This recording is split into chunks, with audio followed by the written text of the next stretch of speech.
Ahmed Bouzouaïd, je dirige pour BPI France le programme Entrepreneuriat pour tous, qui cible les territoires prioritaires de la politique de la ville, ainsi que le programme qui se nomme Entreprendre au cœur des territoires, et là on va cibler plutôt la ruralité ainsi que les villes moyennes.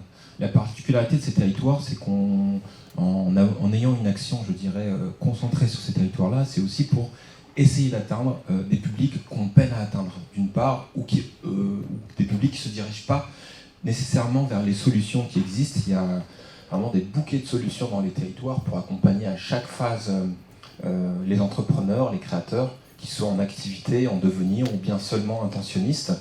L'enjeu, c'est véritablement de faire rencontrer l'offre et la demande.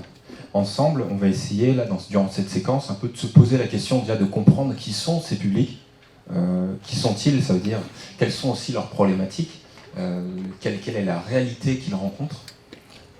Également, on va essayer de voir quelles sont les méthodologies qu'on essaye d'appliquer, d'apporter. D'abord pour les informer, pour les sourcer bien entendu, et capter ces publics, mais aussi pour leur proposer des solutions qui correspondent à leur réalité. Aujourd'hui, donc, j'ai la chance pour pouvoir participer à cet échange. Il y aura un second temps où on pourra échanger tous ensemble. Mais là, on va bénéficier de l'expertise et des éclairages de Laure Garny, qui est chargée des relations partenariales nationales liées à la création d'activités chez Pôle emploi. Également Mathias Avignon, qui est directeur régional adjoint Île-de-France et Centre-Val de Loire pour l'ADI. Bonjour, je vais me décaler. Également Déborah Lefebvre, qui est donc responsable régional Hauts-de-France pour Positive Planète.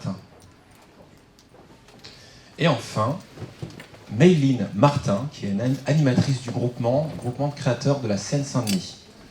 Alors, ce que je vais faire, c'est peut-être tout d'abord donner la parole à chacun et chacune qui puisse présenter un peu sa structure et nous éclairer sur la façon dont il apprend de cette réflexion, à savoir capter les entrepreneurs au radar. Mayline, pour commencer. Bonjour à tous. Donc déjà, merci. Je suis ravie de représenter les groupements de créateurs à la deuxième session de Cap Créa. Donc les groupements de créateurs, c'est un réseau, c'est un dispositif qui a été initié il y a une vingtaine d'années par les acteurs de l'insertion pour des publics éloignés de l'emploi, avec une pédagogie et une méthodologie d'accompagnement où vraiment la personne elle est au cœur de son projet.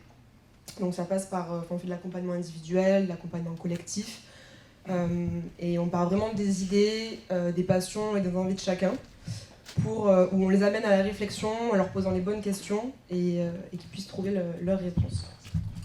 Je préciserai peut-être un peu plus tard. Et en deux mots, juste pour mettre votre relation à cette idée des entrepreneurs hors radar. En deux mots. Écoutez, je suis... Ouais, deux mots, c'est short. Je sais pas trop... Concrètement, ça vous parle, quelle typologie d'entrepreneurs vous captez dans les groupements ? On vise les NEET, les invisibles, les publics éloignés de l'emploi. Qu'est-ce qu'on entend, vous entendez par les NEET ? Alors pardon, les NEET, c'est toutes les personnes qui sont ni en emploi, ni en formation et qui sont inscrites nulle part. Voilà. Très bien. Merci beaucoup Mayline. Alors, Déborah ?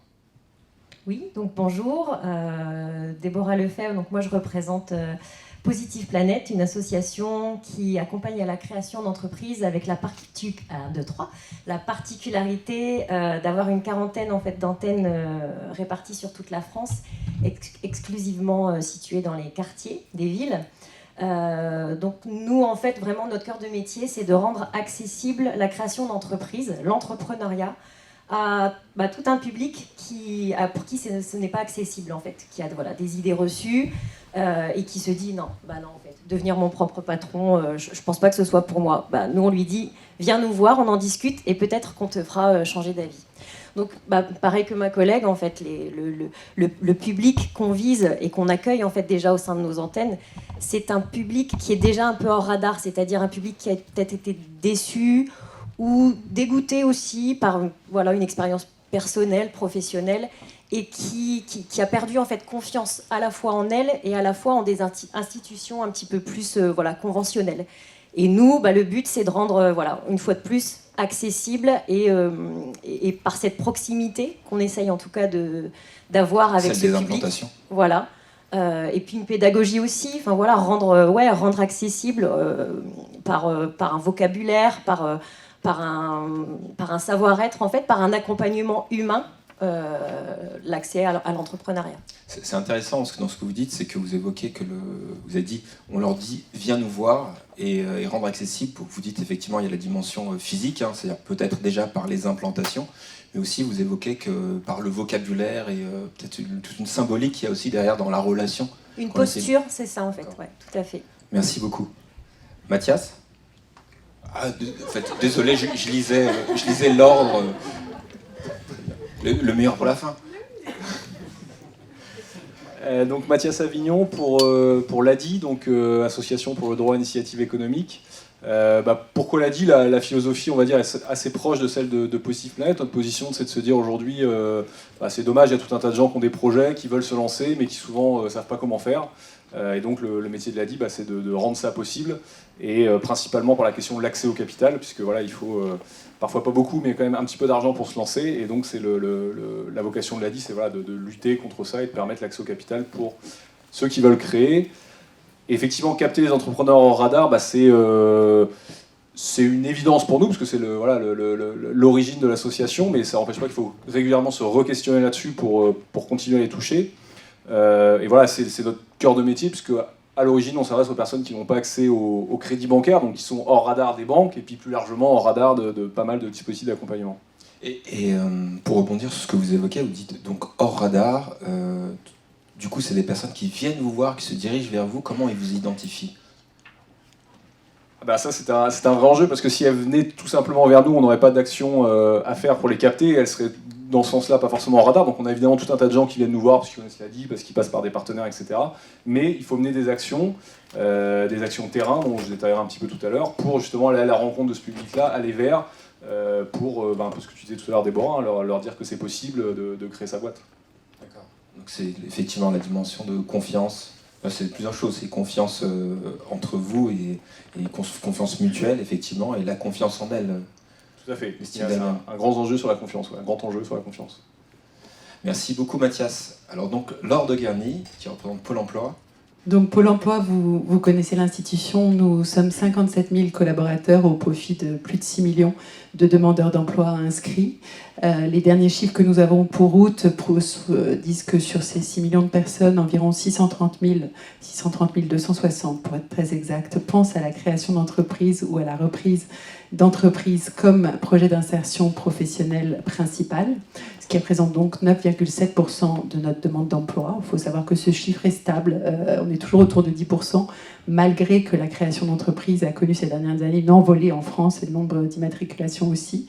Au niveau des demandeurs d'emploi, on est toujours sur la même répartition, 56% d'hommes, 44% de femmes, donc on sait qu'en radar, il y a beaucoup de femmes. 6,7% seulement viennent des QPV. On sait que dans les QPV aussi, il y a des populations qui ne pensent pas forcément à la création d'entreprises. Et 5% qui ont moins de 25 ans. Donc les jeunes ne pensent pas à la création d'activités comme premier projet professionnel. Et nous, à Pôle emploi, depuis 2017, vous le savez, la loi NOTRe nous a repositionnés dans notre offre de services. Nous n'accompagnons plus les créateurs d'entreprises, mais nous leur proposons de s'interroger sur le début de leur projet, c'est-à-dire l'émergence, via une prestation qui s'appelle Active Créa, on y reviendra, qui dure 3 mois, et donc de s'interroger sur le pourquoi pas moi et de sensibiliser, donc plus particulièrement les populations hors radar à ce questionnement. Sur les typologies, vous m'entendez ? Excellent. Sur les typologies de public que vous rencontrez, on est plutôt sur un public qui va créer son emploi ou plutôt des projets d'entreprise Alors, 55% des demandeurs d'emploi qui pensent à la création créent pendant la première année de leur inscription à Pôle emploi. Là, on voit qu'avec le Covid, il y a des gens qui mettent un peu plus de temps, mais c'est vraiment conjoncturel suite à la crise sanitaire. Donc, ils créent généralement dans la première année. Tous ne créent pas, et nous, on ne le souhaite pas. L'important, c'est de travailler sur un projet qui est viable et qui sert vraiment à en vivre par la suite. Mais effectivement, au niveau des catégories, on note que tous n'ont pas un haut niveau de formation. À 45%, ils ont le bac, CAP, BEP. Il n'y en a que 28% qui ont un niveau bac plus 3 et plus. Donc, la création est ouverte à tous.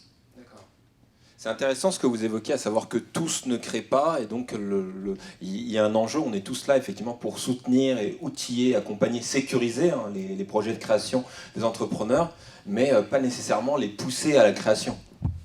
Peut-être que vous pouvez réagir sur cet aspect, Maëline.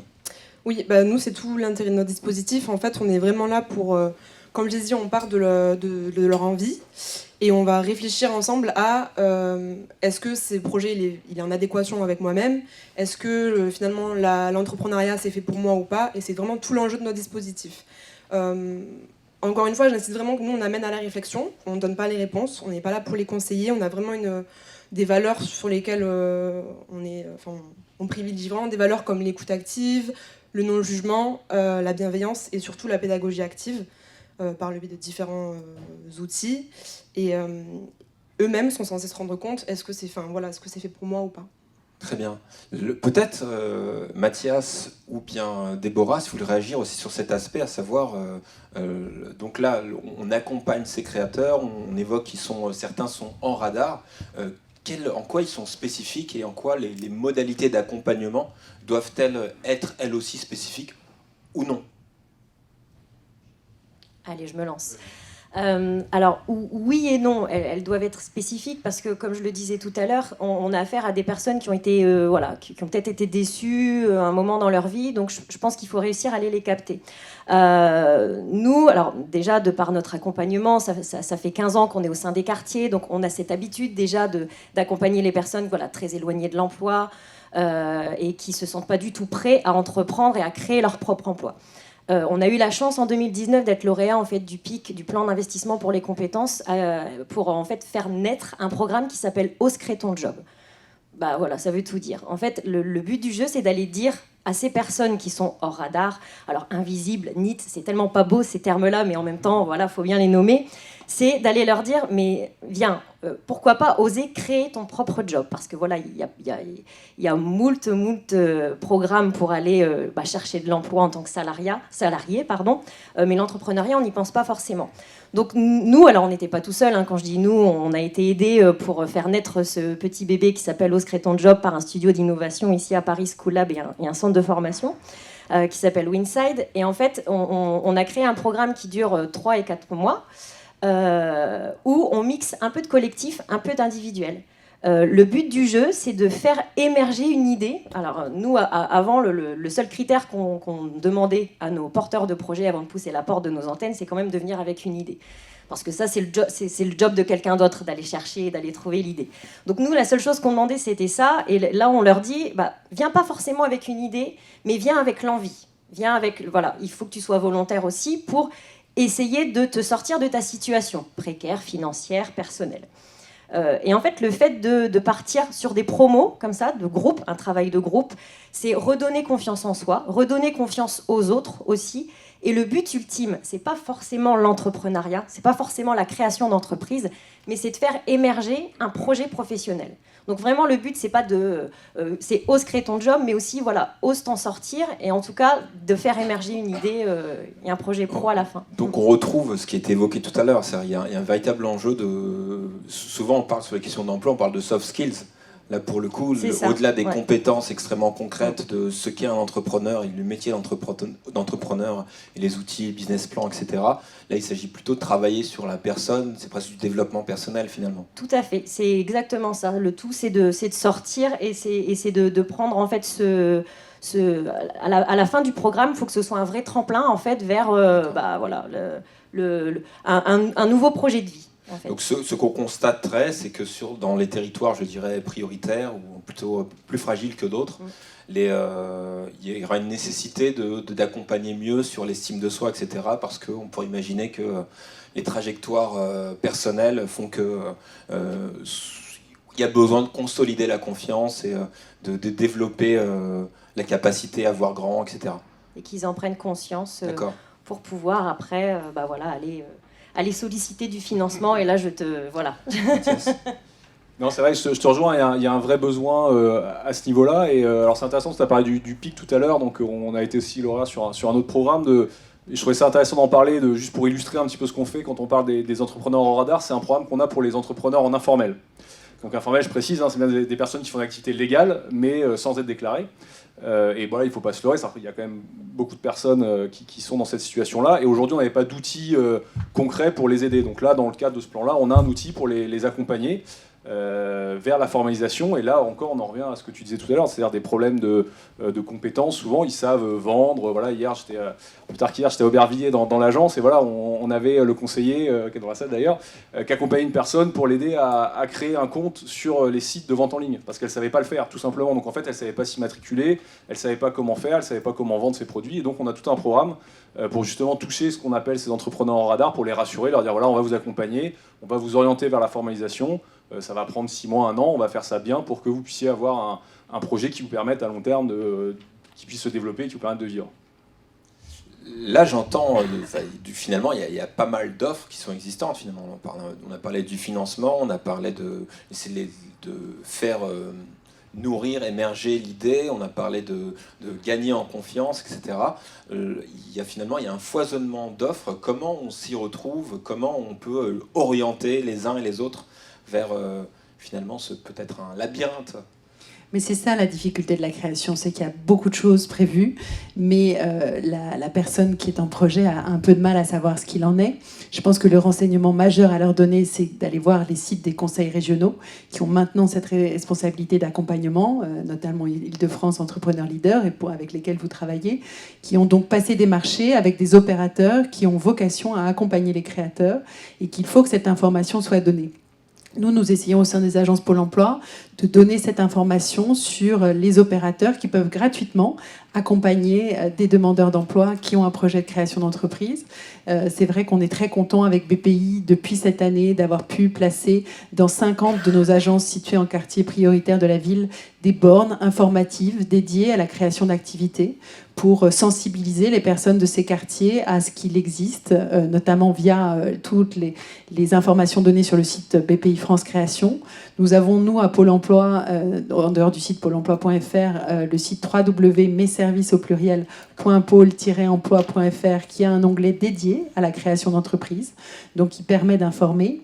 Et enfin, nous avons un site que vous connaissez peut-être qui s'appelle l'Emploi Store, www.emploi-store.fr, qui regroupe 40 applications, dont celle de l'ADI, de PPI, dédiées à la création d'entreprises. Donc les ressources sont à disposition. C'est vrai qu'il y a un travail de recherche et de cadrage, surtout par rapport à l'endroit où on crée.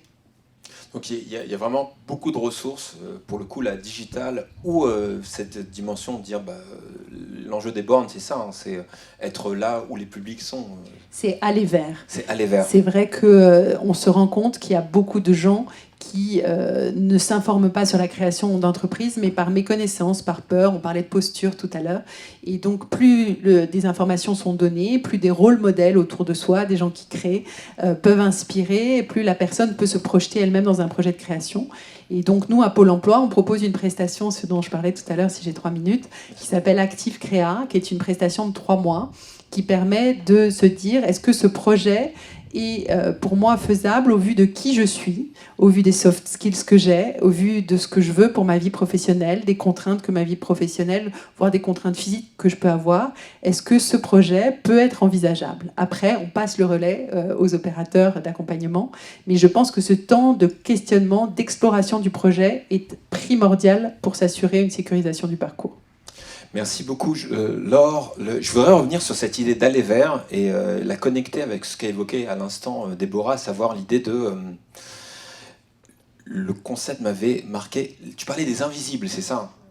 Et ça m'a fait penser, je vous raconte un peu ma vie, à une concertation où un élu avait dit maladroitement un peu aux habitants qu'il était finalement la voix des sans-voix. Et on lui avait rétorqué, c'est un habitant dans la concertation, il a dit mais on n'est pas sans voix, c'est vous les sans oreilles. Et du coup, ça interroge la question des lunettes avec lesquelles, je dirais, on regarde les territoires, et tout ça pour faire la transition. Comment il faut regarder ces territoires pour identifier ces publics hors radar, et comment on fait pour aller vers eux? Qu'est-ce qu'on doit interroger sur nos postures, sur nos pratiques? Je dirais que, en fait, comme ça a déjà été énoncé par Déborah et Laure, il y a une mauvaise expérience ou une désillusion sur le projet ou une mauvaise expérience avec les institutions, pardon. Donc du coup, je pense qu'il faut faire preuve d'un peu d'innovation sur nos affaires. Qui dit profil atypique, comme on l'a dit aussi action de sensibilisation atypique. Donc nous, l'objectif, c'est de trouver d'autres portes d'entrée pour aller vers ce public. Donc, je pense notamment à des actions, pas plus tard que l'été dernier, on a fait une action par le sport, donc qui était entreprendre un sport comme les autres qu'on a organisé, où là, le but, c'était vraiment d'utiliser le sport comme levier de mobilisation pour les sensibiliser à travers les valeurs et les dynamiques sportives. Je pense aussi à un autre événement, et là, je rebondis aussi sur ce qui a été dit par Laure, sur comment avoir accès au dispositif. C'est vraiment... Pardon, je me perds un peu. Non, c'est très clair, Déborah. C'est clair ? Oui, c'est très très clair. Ok. Donc là, c'est vraiment d'unir nos forces en tant qu'acteurs de la sensibilisation. Où l'été dernier, on a aussi organisé un événement sur 2 semaines. On a fait des événements, des conférences, des projections débats dans différentes villes du territoire. En partenariat, c'est le groupement qui a piloté, mais on avait la participation de Time to Start, de Positive Planet, de l'ADI, où là, on était présents pour leur présenter ce qui existait et les différents dispositifs. Alors donc si je résume, on essaye d'innover dans les pratiques. Oui. J'entends 2 façons. Certainement en faisant un pas de côté. Ça va pas être au-delà de notre cœur de métier, c'est parfois aller chercher par le sport, par la culture dans votre dernier Par exemple. l'art aussi, on a eu un Voilà, projet la culture. photo. Et faire ensemble aussi. Exactement. Peut-être croiser les expertises, croiser les réseaux, etc. Tu voulais réagir dessus peut-être, parce qu'on t'a pas entendu, Mathias, après... Ouais, très rapidement sur la question d'aller vers, je pense qu'il y a 2 choses. Il y a la question de la présence. Alors déjà, je trouve que le fait qu'aujourd'hui on soit au Aubervilliers, au cœur de la Seine-Saint-Denis, pour moi c'est symbolique. Enfin, je crois qu'on est à Saint-Denis ou Aubervilliers. On a Saint-Denis. On a Saint-Denis. Alors Alors la voilà, frontière, mais effectivement. Exactement. Je trouve ça très symbolique, en tout cas, qu'on soit présent sur ce département qui est historiquement important à l'ADI. Et puis voilà, aller vers, je pense qu'aujourd'hui, on s'adresse, en tout cas à l'ADI, à des personnes qui sont exclues du système bancaire. Et donc, on ne doit pas agir comme des banquiers. C'est-à-dire qu'on ne doit pas être assis dans notre bureau à attendre que les gens viennent. Mais on doit être sur le terrain. Et voilà, c'est ce qu'on demande aux équipes, de s'impliquer dans la vie locale, la vie associative. Enfin, je rejoins complètement ce que tu disais sur la vie culturelle, sportive, etc. Je pense que c'est important que nous, dans nos pratiques, on intègre ça et qu'on ne soit pas des banquiers de la création d'entreprise. Alors, je ne sais pas qu'il y a votre banquier dans la salle, mais voilà, qu'on ne soit pas simplement assis à attendre que les gens viennent. Et évidemment, après, ce que tu venais de dire, et ce que tu disais un petit peu aussi, il y a tu parlais d'un labyrinthe. Alors bon, c'est sûr qu'il y a beaucoup de réseaux dans la création d'entreprise. En même temps, on a tous nos spécialités, on a tous une approche différente. Et je pense que c'est en unissant nos forces qu'on y arrive bien. Là, je vois une collègue de Clichy-Montfermeil qui est là. On est avec Positive Planet, on est dans les mêmes locaux. Et c'est très riche pour nous parce que voilà, on croise nos publics, on croise nos expériences, on croise nos savoir-faire. Et ça permet vraiment d'apporter une réponse complète aux gens qu'on a en face de nous. Donc voilà, les 2 choses que je dirais, c'est sortir, aller sur le terrain et travailler ensemble. Alors, cette idée d'aller vers et d'aller sur le terrain, effectivement, elle est très très forte. Et c'est une question que j'adresse finalement à chacun et chacune d'entre vous. Finalement, ça se demande peut-être certainement d'autres compétences que travailler dans les murs et hors les murs. Et est-ce que c'est pas un autre métier ? Est-ce que ça demande Est-ce que c'est une injonction qu'on doit avoir aujourd'hui ? Il faut sortir du bureau. C'est vraiment une question ouverte. Encore une fois, je pense que là, je vais parler en tout cas au nom de Positive. C'est dans notre ADN, je pense, depuis le départ aussi, d'aller vers. Enfin voilà, on n'attend pas derrière notre bureau parce que sinon, je pense qu'il n'y aurait pas grand monde qui pousserait la porte de nos antennes. Mais voilà, après, je ne vais pas prendre la parole plus qu'il ne faut parce que je suis complètement en raccord avec ce que disait Maëline. Je pense que comme on s'adresse à des personnes un petit peu de côté, enfin voilà, bah oui, il faut aussi innover et puis faire des événements qui n'ont pas forcément en lien direct avec l'entrepreneuriat parce que ça concerne déjà pas forcément tout le monde. Donc oui, il faut prendre par le biais du sport, de la culture, de l'événement et surtout, ne pas faire les événements tout seul dans son coin. Je pense que ça, c'est la vraie force aussi qui fait qu'on est tous là aussi aujourd'hui. C'est être ensemble. Enfin voilà, nous on fait ce soit des événements sportifs. On a des kiosques où forcément il y a l'ADI qui est toujours avec nous parce que on vous héberge aussi dans les Hauts-de-France parce que moi je représente les Hauts-de-France, mais et je pense que c'est très très important où il y a aussi des collègues de Pôle Emploi qui sont avec nous souvent parce que encore une fois on s'adresse aux porteurs de projets. Pourquoi pas, mais aussi à d'autres personnes qui n'ont pas forcément un projet de création d'entreprise et qui sont bien contents aussi qu'on soit là pour répondre à leurs questions. Justement, être là pour répondre aux questions. On a parlé beaucoup effectivement du travail de posture, enfin de comment on accompagne sur les soft skills et la consolidation de l'estime de soi, de la confiance au sein chez les porteurs de projets, chez les créateurs. comment on peut travailler ensemble, je dirais, à rétablir ce lien de confiance entre nous, qui sommes des institutions ou des acteurs institutionnalisés parfois, et tous ces entrepreneurs hors radar. Est-ce que vous avez des pistes? Est-ce que vous avez travaillé là-dessus? Il y a ce qu'on évoquait tout à l'heure déjà, le fait de travailler ensemble, collectivement. Moi, je pense qu'il faut informer pour faire tomber les peurs. Ça, c'est très, très important. On parlait du public qui ne s'envisage pas entrepreneur. C'est surtout parce qu'il a peur de se projeter dans ce qu'il considère comme hors de portée. C'est vrai qu'on voit que pour être entrepreneur, il faut être Shiva, avoir multiples compétences. Et beaucoup de gens se disent non, ça ne sera pas à ma portée. Or, fondamentalement, l'entrepreneuriat, c'est une question de motivation. C'est une question, effectivement, de personnalité, de capacité à faire ensemble, de capacité à mettre en œuvre différentes compétences. Et je crois qu'à travers tous nos réseaux, le fait de travailler ensemble, c'est le reflet de ce que va mettre en place l'entrepreneur lui-même pour aboutir à la réussite de son projet.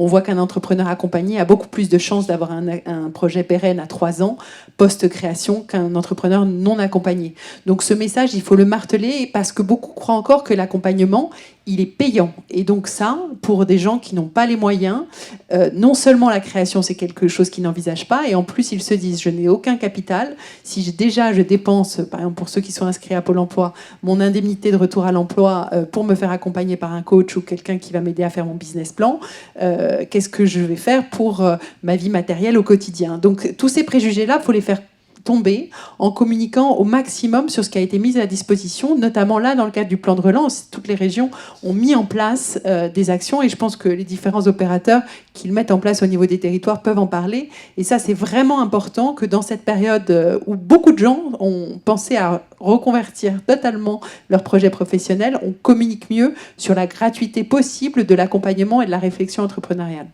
Merci beaucoup, Laure. Peut-être Mathias, tu veux réagir là-dessus, sur justement cette idée, parce que je sais que vous portez aussi beaucoup d'actions d'aller vers, et est-ce que justement il y a ce mur de la peur qui fait que ces publics-là ne viennent pas vers vous? Ouais, alors il existe, ça rejoint ce que je disais tout à l'heure quand je parlais des entrepreneurs informels, donc évidemment il y a la peur. Et bon, la défiance sur les institutions, on ne pourra pas la régler d'un coup de baguette magique, mais tu parlais tout à l'heure de confiance. Je pense que la confiance, ça se gagne, ça se décrète pas. Et donc pour gagner la confiance de ces publics-là, ça demande du temps. Et c'est pour ça que voilà, c'est important de passer du temps auprès de ces personnes-là, de les accompagner dans la durée, d'intégrer des réseaux qui soient sportifs, communautaires, de quartier, etc. pour aussi avoir un tiers de confiance qui nous soutient. Et puis quand on montre ce que tu disais tout à l'heure, que ça fonctionne, que les gens au bout de 3 ans ils sont encore en activité, et là aussi ça permet de leur dire, voyez, on vous a pas menti entre guillemets, on vous a dit que c'était possible de vous lancer, on vous a dit que si vous étiez bien accompagné ça pouvait marcher. C'est un pari qu'on fait avec eux, mais ça aussi il faut le montrer en étant présent et en gagnant petit à petit la confiance de ces publics hors radar entre guillemets. Et surtout leur dire qu'ils n'ont rien à perdre. C'est-à-dire que travailler sur un projet de création d'entreprise, de toute façon, ça fait monter en compétences. De toute façon, ça fait avoir un arc en plus dans son projet professionnel. Un échec, si au bout d'un an, on réalise que son projet n'est pas viable et que ce n'est pas le moment de le faire, de toute façon, ça sera valorisable en entretien si la personne se retourne vers le salariat. Donc la création, même en projet, n'est pas pour rien. Elle n'est pas vaine. Et ça, c'est important de le dire. Je pense qu'on le partage tous dans cette salle. Donc il y a tout un travail aussi sur finalement le discours aussi qu'on a vis-à-vis. C'est presque finalement c'est à nous aussi d'être entrepreneurs et d'avoir un discours presque, en tout cas un argumentaire bien rodé. Tout de suite, on a peut-être des réactions, des questions dans la salle par rapport aux interventions ou si vous voulez, ou sinon creuser avec nous, partager cette réflexion autour de capter les entrepreneurs hors radar. Une première question. Vous vous présentez, je vais vous tendre le micro. Vous vous présentez ? Farid Aram, entrepreneur. Moi j'avais une question, ça m'a un peu surpris, j'étais là à l'ouverture, sur le fait qu'il n'y aurait que 15% finalement de gens qui seraient accompagnés. Et aujourd'hui on parle d'1 million de créations. Est-ce que ce chiffre vous surprend aujourd'hui qu'il y ait plus quasiment de 700 000 personnes qui ne sont pas accompagnées aujourd'hui en France et que finalement tous les réseaux d'accompagnement ne gèrent que 15% des gens qui sont aujourd'hui en activité? Merci. Merci. Bon, on met les pieds dans le plat tout de suite. Quelqu'un veut réagir? Non, mais bonne réflexion, comme quoi on sera jamais en fait assez nombreux pour montrer qu'on est là, pour leur dire mais non, restez pas tout seul avec votre idée. Donc non, bonne réflexion. Je crois qu'en plus, l'immatriculation est très rapide. La création d'entreprise en France est devenue très, très, très facile. Donc, en fait, cette problématique aussi est liée à ça. C'est-à-dire que vous pouvez quasiment en 2 jours créer votre entreprise en ligne et après entendre seulement parler de l'accompagnement et des possibilités qui vous sont faites. Donc, oui, on essaye, nous tous au quotidien, de se battre pour que ce chiffre monte et qu'il y ait beaucoup plus de demandeurs d'emploi, de créateurs accompagnés. Mais on paye un peu aussi les pots cassés de ces formulaires qui sont disponibles en ligne et qui font croire aux gens que une fois que le clic est validé, l'entreprise elle est déjà viable. Oui, et du coup, pardon, excuse-moi. Non, c'est parce que je rebondis, juste avant que vous arriviez tous, on parlait aussi avec Mathias de l'accessibilité à l'information aujourd'hui, super facile. Aujourd'hui, on a besoin d'une info, on la cherche, on la trouve. Alors on la trouve des fois plus ou moins bien, donc c'est pour ça aussi qu'on existe. Mais et du coup, oui, je te rejoins complètement. Je pense qu'on accueille aujourd'hui beaucoup de personnes qui ont déjà fait des démarches, et c'est là que on essaye de revenir en arrière, et des fois c'est pas toujours facile. Ouais, non, par rapport à ce que disait Déborah, c'est vrai que nous aussi on se retrouve avec des personnes qui en fait ont déjà créé, et en fait c'est vraiment tout l'enjeu de notre métier de se dire en fait, mieux vous préparez votre projet en étant accompagné, moins vous rencontrerez de difficultés. Et aussi notre rôle de réorienter vers les structures les plus compétentes pour ça, quand c'est pas notre force. Donc il ne s'agit pas nécessairement d'accompagner, ou plutôt d'encourager à plus de création, mais plutôt à accompagner plus le vivier de créateurs existants déjà aujourd'hui. C'est le défi qui se pose à nous tous. C'est bien cibler la création, bien cibler le potentiel entrepreneurial de notre pays. Et ça, pour le moment, on a une grande marge de manœuvre là-dessus, parce qu'il y a un potentiel entrepreneurial qui s'ignore, qui n'a pas accès à l'information. Et ce potentiel-là, c'est l'objet de notre atelier. Il faut aller le chercher et il faut mieux l'informer. Par contre, est-ce que la création est pour tous ? Nous, notre conviction à Pôle emploi, c'est que non. On est très content qu'il n'y ait que 10% des demandeurs d'emploi qui envisagent la création. Enfin, très content, c'est pas ce chiffre de 10, mais ce que je veux dire, c'est que ça ne soit pas 100%, parce que ce n'est pas un projet qui est adapté à toutes les personnalités et tous les parcours professionnels.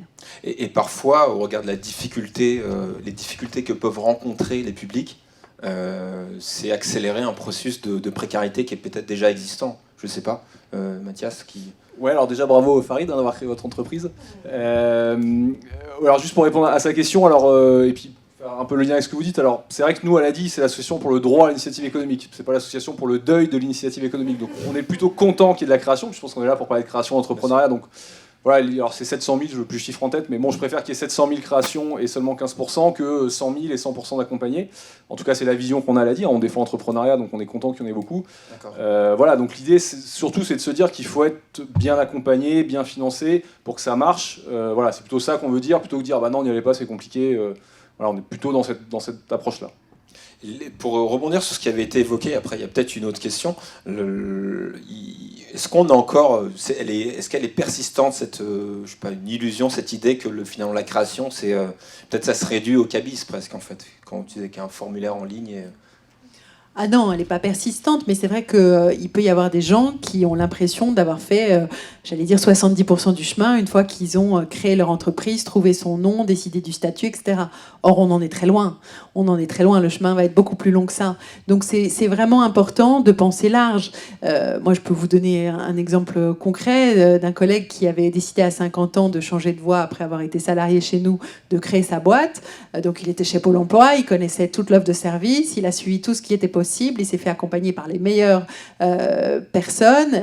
Il a bénéficié de l'ARS, enfin vraiment le circuit parfait, entre guillemets. Et donc, après avoir été salarié, il a souhaité monter son propre commerce. Il était passionné de vin, il est devenu caviste. Il a eu 2 ans d'activité, et au bout de 2 ans d'activité, la seule chose qu'il n'avait pas prévue, c'était son dos, et la faiblesse de son dos, c'est qu'à force de porter les bouteilles de vin et les caisses de vin tous les jours jusqu'à son lieu de stockage, à 50 ans passés, le corps a lâché, il n'a pas pu continuer. Donc derrière ça, ça ne veut pas dire que ce projet, il ne devait pas le faire, ça ne veut pas dire que c'était pas quelque chose à tenter, mais il n'avait pas exploré toutes les facettes nécessaires à l'exercice de son métier et toutes les limitations que ce métier entraînait. Donc vraiment, le message à faire passer, c'est d'encourager l'exploration à 360 de tout ce que représentera le projet de la personne, son secteur d'activité, sa clientèle possible. Est-ce que je peux en vivre? Est-ce que je serai en capacité, dans 5 ans, de continuer à faire cette activité? Merci Laure. Une autre question peut-être. Très bien. Je te présente, je tiens. Ouais, d'accord. C'est Covid. Ok, ouais, je vois. Donc, je me présente. Je suis Cécile Campi-Bianco du réseau Groupement de Créateurs. Juste, je voulais citer un chiffre par rapport aux entrepreneurs hors radar.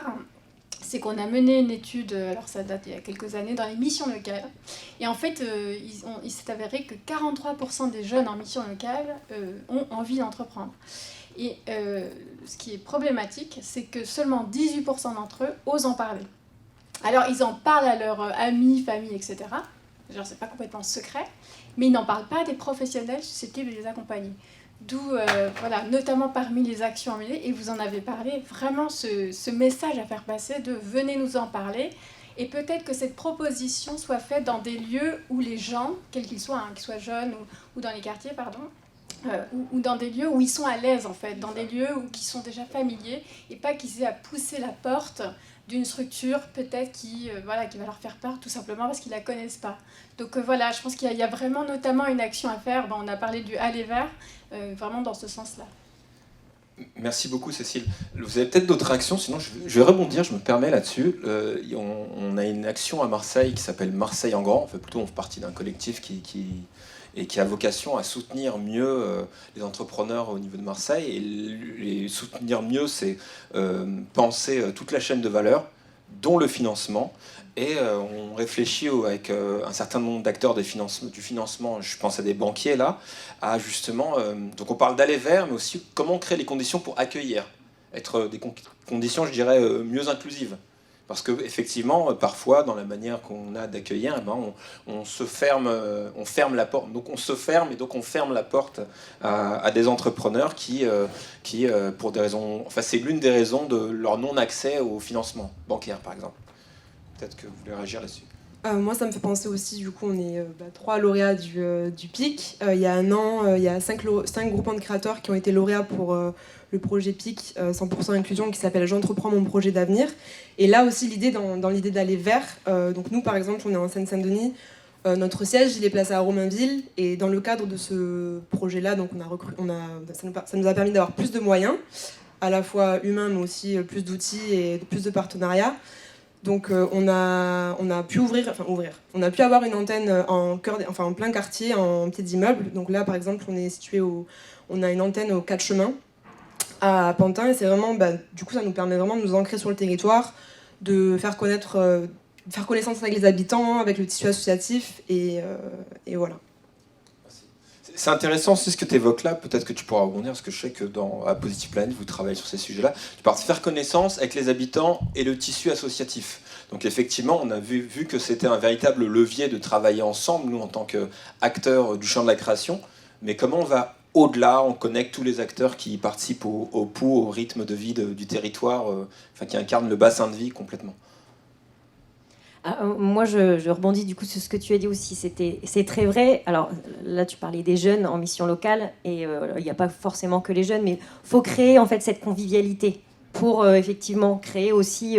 Il n'y a pas que la posture, il y a aussi l'ambiance, voilà, et aussi l'événement qui vient en face. Et quoi de mieux en fait que le témoignage de personnes qui ont réussi. D'accord. Ou pas aussi, parce que c'est aussi important de faire témoigner, pourquoi pas, des gens qui se sont plantés. Enfin, moi, par exemple, je témoigne moi, parce que la première fois que j'ai connu Positive Planet, c'était en tant que porteuse de projet. Et au final, aujourd'hui, je suis présente devant vous, je n'ai pas créé mon entreprise, je suis devenue salariée. Mais voilà, ça a été un choix, et je sais pourquoi j'ai fait ce choix-là. Et je pense que c'est très, très important. On aura beau avoir tous les plus beaux discours sur l'entrepreneuriat, quoi de mieux qu'un témoignage d'une réussite, de quelqu'un qui est passé par des moments pas très sympas, par des échecs aussi, par un moment où aussi on perd confiance en son projet et qui finalement a réussi. Enfin, moi, hier, pour vous parler concrètement, on a fait un petit événement convivial comme ça, entre nous. On a une positiveuse qui était là. Les positiveurs, c'est les entrepreneurs accompagnés Positive Planet. On l'a aidée en 2018, donc ça fait 3 ans maintenant. Et quoi de mieux à nos oreilles d'entendre, en fait, si vous n'aviez pas été là, Je pense que franchement, je rêverais encore et en fait, j'aurais pas cru en mon projet. Et elle a commencé toute petite et voilà, aujourd'hui, elle a embauché, elle a un petit local et ça, la faire témoigner devant des personnes qui croient pas trop en leur projet, bah ça va peut-être déclencher en fait. Oui, nous on est persuadés à Pôle emploi de cette importance de ce qu'on appelle le rôle modèle, en copiant un peu les Québécois. Et on a fait des podcasts justement par rapport à ces publics qui ne pensent pas forcément à la création, et notamment les femmes. Ces podcasts sont écoutables sur Spotify ou sur les sites de podcasts, et qui permettent de mettre en valeur des parcours dans toutes les zones. C'est-à-dire que notamment, j'ai en tête le témoignage d'une jeune femme qui avait créé en zone rurale sa propre entreprise pour faire des fromages, et qui disait que elle avait eu énormément d'aide de l'ADI pour le financement et d'autres opérateurs, mais que ça s'était au départ mal passé avec les gens qui faisaient la même activité, qui disaient mais pourquoi une femme en zone rurale, etc. Et le fait d'avoir vu une autre personne qui s'était lancée dans une activité similaire et qui était une femme, lui avait donné espoir aussi pour faire elle-même son projet. Donc nous, on essaye à Pôle emploi une semaine par an, évidemment, c'est pas... Mais on essaye quand même de mettre en valeur la création d'entreprise. Vous avez peut-être entendu parler, parce que peut-être vous y participez, de la semaine Restart, qui a lieu tous les ans, la dernière semaine de septembre, de faire des événements dédiés à la création d'entreprise. N'hésitez pas à nous proposer des choses, mais on est très très enclin à faire venir des gens, notamment des demandeurs d'emploi, qui ont créé pour qu'ils témoignent de leur parcours. Donc il faut élaborer notre argumentaire avec tous les avantages, mais c'est encore mieux lorsqu'ils sont incarnés par de véritables personnes, quoi. Tu voulais peut-être réagir, Mathias, et là je vois qu'on a une question au fond. Ouais. Alors rapidement, je suis assez interpellé. Si on rajoute 18% des gens qui n'osent pas dire qu'ils ont un projet de création d'entreprise, 15% des créateurs qui ne sont pas accompagnés, donc soit on se dit ils sont tous débiles, mais c'est vrai que par ce que tu disais tout à l'heure, je pense que c'est aussi une question de posture que nous on a dans les réseaux de création d'entreprise au sens large, qu'il faut sans doute aussi qu'on fasse évoluer un petit peu pour être justement au plus près des attentes de ces entrepreneurs en général, en radar en particulier, mais voilà, la solution est peut-être en partie chez nous dans notre approche à faire évoluer. Merci Mathias. Bonjour, je suis Mathieu Gagnon de l'association 100 000 entrepreneurs. Alors c'est pas vraiment une question, c'est un témoignage peut-être, sur les témoignages de rôle modèle. Donc l'association 100 000 entrepreneurs organise ça, de préférence en proximité, de préférence en relation avec les différents réseaux. On le fait aussi dans le cas avec le groupement de créateurs, on le duplique avec les jeunes d'émissions locales, les publics garantis jeunes, etc. Et donc cette notion de proximité, elle est importante. Il faut que l'esprit entrepreneurial et le projet entrepreneurial soient incarnés par quelqu'un de son périmètre géographique, ça donne plus de force au message. Et bien sûr, l'entrepreneur témoigne de son expérience, voilà, grande réussite moyenne, reconversion, enfin tout ce que vous connaissez très bien. Et donc ça participe aussi, vous parliez tout à l'heure, d'élargir le point de vue. C'est aussi d'élargir le point de vue sur la notion d'entreprendre. Entreprendre, c'est pas que la création d'entreprise, même si bien sûr là on est là pour ça, mais ça participe aussi à faire baisser un petit peu la pression sur ce sujet chez les jeunes qui pourraient avoir envie mais qui n'osent pas en parler ou qui n'osent pas faire le premier pas. Il y a plein de façons d'entreprendre. Le faire dire par des entrepreneurs, ça initie, ça impulse des choses, ça booste les jeunes dans leur orientation et ça peut permettre aussi à certains de se lancer et aussi plus tard de pousser la porte, la fameuse porte, voilà, des réseaux d'accompagnement. Donc un petit peu en amont de tout ça, on contribue aussi à ça. Donc si vous avez dans vos organisations, dans vos réseaux des entrepreneurs qui veulent témoigner, qui le font déjà, vous pouvez aussi les envoyer vers nous. On a plein de demandes, on a du mal à fournir. Et il y a beaucoup de réseaux, il y a beaucoup d'activités, mais si on met en face dans notre périmètre juste le nombre de jeunes, on est vraiment très très loin du compte. Parfois on peut avoir l'impression qu'il y a beaucoup de réseaux, on se demande à quoi ça sert tout ça. Il y a aussi beaucoup de travail, beaucoup de perspectives. Donc voilà, tout ça est très positif. Merci. Et c'est gagnant-gagnant pour l'avoir vécu dans plusieurs agences Pôle emploi. D'abord, la personne est très contente de témoigner de son parcours et puis est très transparente sur les erreurs qu'elle a faites et ce qu'elle a pu. Et parfois, ça peut, à la fin, donner lieu à du relationnel en commun, une aide pour le montage de projets, voire pour la clientèle à faire. Ça crée des vraiment... du réseautage. Exactement, et c'est positif. C'est intéressant aussi parce que, moi je note au travers de ce qui est dit là, c'est que finalement il y a une grande diversité d'accompagnement à différents moments, qui travaillent sur différents aspects, sur le financement, l'accompagnement, la confiance, etc., etc. Mais il y a aussi des accompagnements de différentes natures, dans le sens où il y a une approche d'experts, il y a aussi une approche, je dirais, l'accompagnement des entrepreneurs eux-mêmes, c'est ça que je veux dire. dans les modalités d'accompagnement, que ce soit du mentorat, du témoignage, on peut être aussi assuré, rassuré par ceux qui entreprennent. Bah oui, parce qu'on n'accompagne pas un projet avant tout. On accompagne qui? Un homme ou une femme derrière le projet, en fait. Et je pense que ça résume tout. Non, puis le mentorat n'était pas du tout à la mode et le devient de plus en plus. Vous avez entendu parler d'un jeune, un mentor, le plan gouvernemental qui a été lancé. Je pense qu'effectivement, être accompagné par des pairs, quel que soit l'état d'avancée de son projet, c'est extrêmement important pour se rassurer soi, mais aussi pour rassurer les autres. C'est-à-dire que quand on arrive à monter un dossier, j'en ai échangé avec France Active ou autre, quand on a pu être accompagné dans le montage de son projet par un entrepreneur qui a d'ores et déjà créé, ça rassure aussi sur la crédibilité, la cohérence du projet construit. Donc plus on interagit entre nous, chacun a sa place en fait. C'est ça qui est réconfortant dans la création, c'est que chacun a sa place à un moment donné pour donner un coup de pouce à la construction du projet final du porteur de projet. Et on parlait de ceux qui créent, donc on voit le boom des micro-entrepreneurs, vous parliez de précarité. Alors c'est sûr que la création est pas faite pour tous, mais il faut pas des gros moyens pour créer. Et ça c'est important aussi de le dire. Faut avoir un projet qui soit pas forcément le plus ambitieux du monde, mais qui serve quand même à vivre. Et tout ça, on peut le faire examiner par les services de l'ADI, par les services de France Active, d'Initiative France, enfin tous les réseaux d'accompagnement que je pense qui sont prévus dans cette salle. Peut-être que tu peux réagir dessus, Mathias, sur cette idée, est-ce qu'il faut des gros moyens pour créer, etc. Et après, je passerai la parole à Monsieur Bonhomme, Philippe. Oui, bah alors là, évidemment, je vais dire que non. Enfin, c'est une conviction de l'ADI. Et alors, c'est pas tous les projets, mais en tout cas, ceux que nous, on accompagne, voilà, c'est le prêt moyen l'ADI, c'est 3 000 €. Hein, donc, c'est vraiment tout petit. Et parfois, voilà, ça suffit pour débloquer une situation. On a des gens qui sont bloqués, qui ne savent pas comment faire. Et voilà, il leur faut juste 3 000 € pour se lancer. Je crois que la moyenne des lancements, c'est moins de 8 000 € sur la création d'entreprise. Donc, on est vraiment sur des petits budgets. Après, évidemment, il y a des projets qui sont plus importants et ils sont tout aussi bien. Hein, voilà, chacun sa spécialité. Donc ça, c'est une vraie conviction.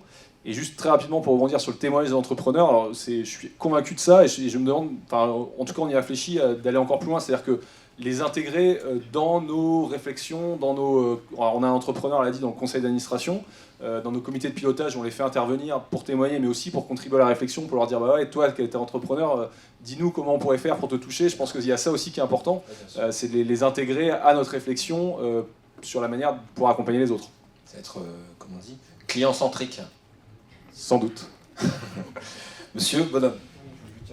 Oui, bonjour, je fais partie de l'association Jeunesse Entreprise. Donc je vois qu'il y a beaucoup d'initiatives pour aller vers, donc beaucoup de personnes qui sont sans doute en difficulté ou qui ont des problèmes pour organiser leur vie et l'entrepreneuriat.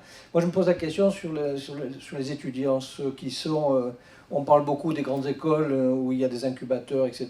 Mais j'ai la sensation, moi, qu'il y a quand même beaucoup d'étudiants qui sont désorientés. Et je me demande à quel point ces jeunes sont hors radar, comme j'en ai l'intuition. Alors, j'essaie de reformuler la question, c'est savoir si on s'adresse aux étudiants ou pas. Savoir si on a dans une population hors radar des étudiants. Ouais. D'accord. C'est pas mon champ, je suis désolée. Alors, des étudiants qui créent leur petite boîte à côté des études pour financer, ça, on en suit quelques-uns, l'a dit, mais c'est vrai qu'on n'a pas de programme spécifique sur le sujet. Après, dans le cadre de leurs études, des créations d'entreprises en lien avec leurs études en tant que telles, là, il y a le programme Pépite dont j'ai connaissance qui intervient, mais peut-être qu'effectivement, il y a un programme Pépite. Tout à l'heure, j'ai échangé avec quelqu'un qui n'est pas dans la salle du MoveJ. Qui soutient l'entrepreneuriat étudiant. En fait, voilà, il faut se dénoncer, s'il vous plaît.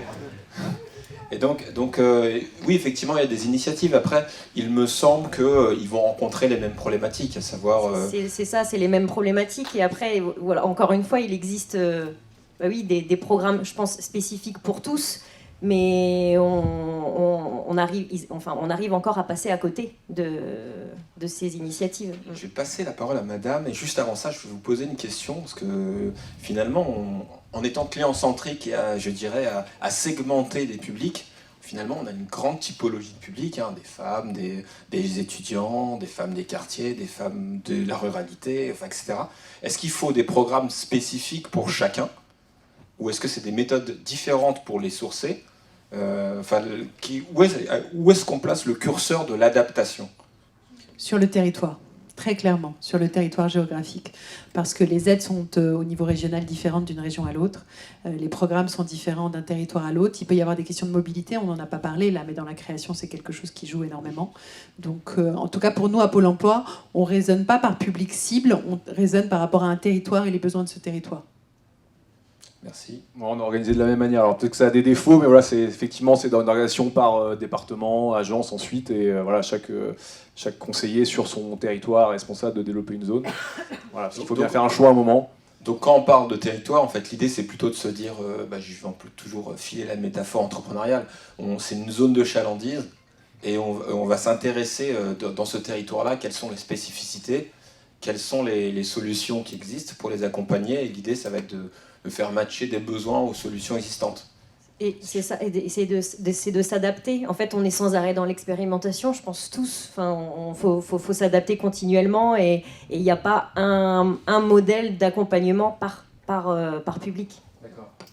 Non, je rejoins ce qui a été dit, et puis chaque territoire effectivement a ses particularités. Et par exemple, si on prend les actions d'aller vers, en fonction du territoire, on ne va pas utiliser les mêmes façons d'aller vers les personnes. Et le groupement de créateurs, c'est un réseau d'une trentaine de groupements de créateurs sur le territoire national.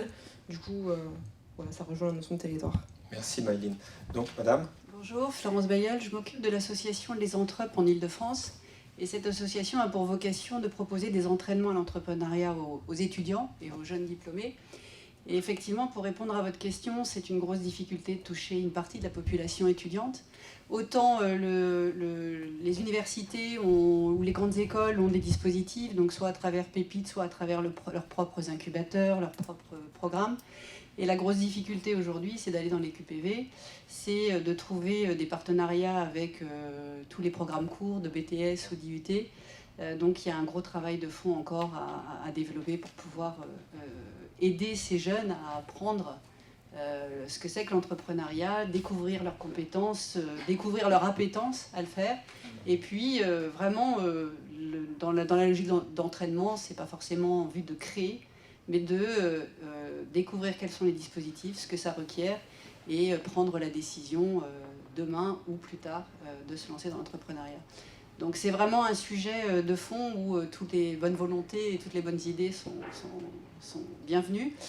Et donc l'objectif est de travailler sur des conventions avec certains établissements, parce que aller toucher ces publics, c'est aller les toucher le plus loin et au plus près de leur quotidien. Et 100 000 entrepreneurs fait un travail remarquable. Et quand on va dans des BTS, puisque j'interviens pour 100 000 entrepreneurs de temps en temps, on s'aperçoit que sur des classes de 20-25 étudiants, il y en a 5 qui auraient envie. Donc ça fait une proportion énorme qu'on peut toucher simplement en démultipliant les actions par les établissements. Et là, il y a encore énormément de choses à faire pour pouvoir toucher les professeurs, pour pouvoir sensibiliser au sein des établissements. D'accord.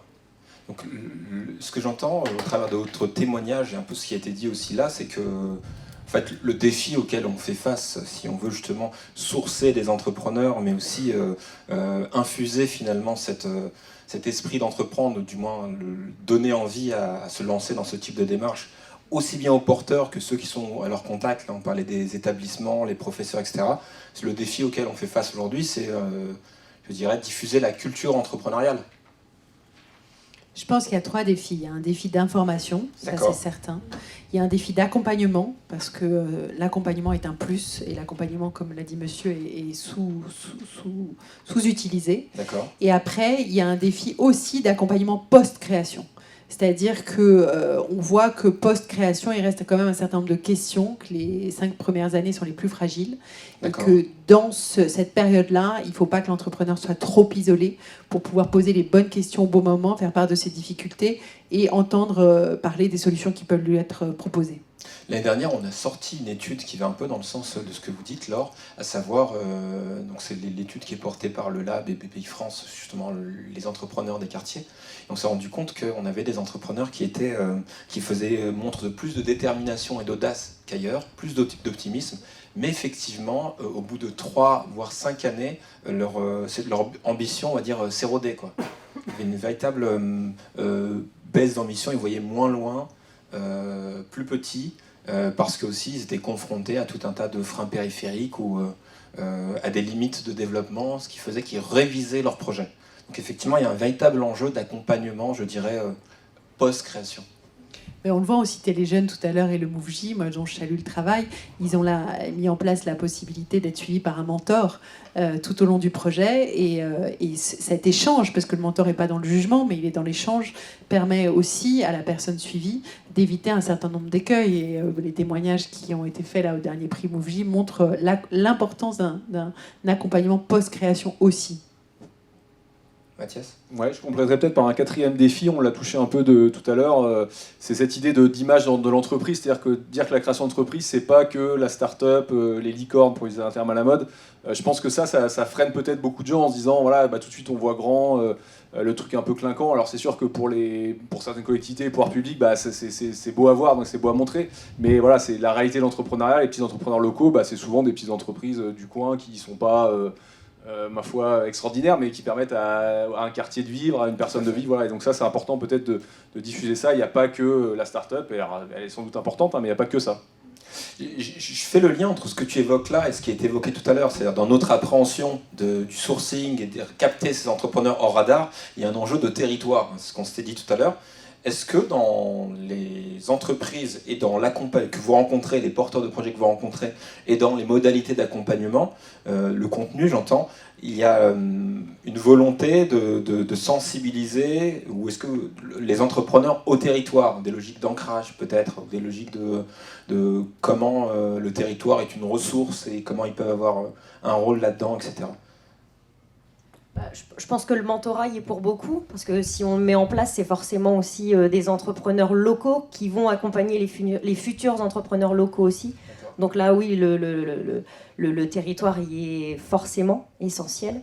Après, je reviendrai juste aussi sur ce qui a été dit juste avant. On parle du public hors radar, et en fait, le public hors radar aujourd'hui, c'est qui ? C'est forcément les jeunes d'aujourd'hui qui vont décrocher ou qui sont en train de décrocher. Et là où c'est important, et ça rejoint le mentorat aussi quelque part, c'est d'aller planter la graine peut-être au bon moment et le plus tôt possible, parce que c'est là-bas que ça se trouve, étudiant ou peut-être déjà même plus étudiant. Donc voilà, je pense qu'il y a vraiment deux enjeux importants pour les territoires, quels qu'ils soient, c'est l'accompagnement par des pairs et aller planter la graine aussi chez les plus jeunes qui deviendront. D'accord, voilà. Donc on plante la graine au berceau. Monsieur Mohamed Adou. Merci Ahmed. Bonjour à tous. Mohamed Adou, alors d'abord chef d'entreprise depuis 18 ans maintenant et délégué général de MyCréo Academy, qui est un des accélérateurs BPI. Moi je souscris parfaitement ce qui a été dit depuis tout à l'heure dans les différents échanges, et effectivement toutes les initiatives qui visent à toucher les entrepreneurs hors radar en fait sont importantes, et on en fait quelques-unes de ceux qui ont été cités.